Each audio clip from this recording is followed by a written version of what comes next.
दोस्तों, हाल ही में ही लद्दाख में एक ऐसी दुखद घटना हुई है जिसकी वजह से हमारे 5 जवान शहीद हो गए हैं। दरअसल पूरा मामला कुछ इस प्रकार है कि लद्दाख में शोक नाम की एक नदी पड़ती है और इस नदी से हमारे जवान अपने T-72 टैंक को लेकर क्रॉस कर रहे थे, लेकिन फिर अचानक से पीछे से बाढ़ आ जाती है जिस कारण हमारे 5 जवान शहीद हो जाते हैं। इस समय देखा जाए तो जो हमारी सेना T-72 टैंक का इस्तेमाल कर रही है, ये लद्दाख जैसे टेरेन के लिए बिल्कुल भी सूटेबल टैंक नहीं है, क्योंकि इन टैंकों का वजन 48 टन के आसपास है। वहीं पर इस समय देखा जाए तो चाइना ने लद्दाख में अपने लाइट वेट टैंक जिनका वजन 30 टन से कम है, चाइना ने अपने लाइट वेट टैंकों को लद्दाख के पास में तैनात कर रखा है।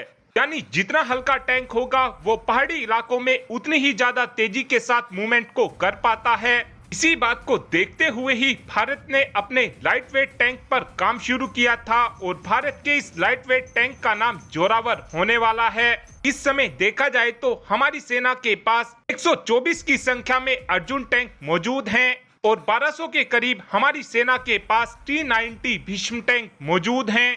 इस समय देखा जाए तो हमारी सेना के पास जो सबसे ज्यादा संख्या में टैंक मौजूद हैं, उन टैंकों का नाम T-72 है। इन टैंकों को भारत ने यूएसए सार्ड से 42 साल पहले खरीदा था। जिस समय हमने यूएसए सार्ड से इन टैंकों को खरीदा था, उस समय कई और देशों ने भी यूएसए सार्ड से इन टैंकों को खरीदा था, लेकिन उनमें से ज्यादातर देशों ने इन टैंकों को पूरी तरीके से नए टैंकों से रिप्लेस कर दिया है। लेकिन अभी भी हमारी सेना T-72 जैसे पुराने टैंकों का इस्तेमाल कर रही है।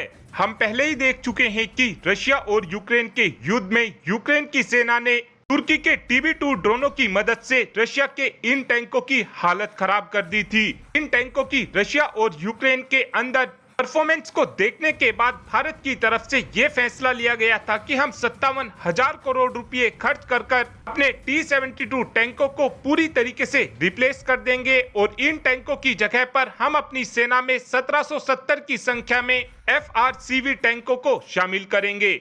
और उम्मीद इस बात की जा रही है कि 2030 तक हम T-72 टैंकों को पूरी तरीके से रिप्लेस कर देंगे। लेकिन इस समय देखा जाए तो हमारी सेना को सबसे ज्यादा जरूरत जोरावर लाइट वेट टैंक की है।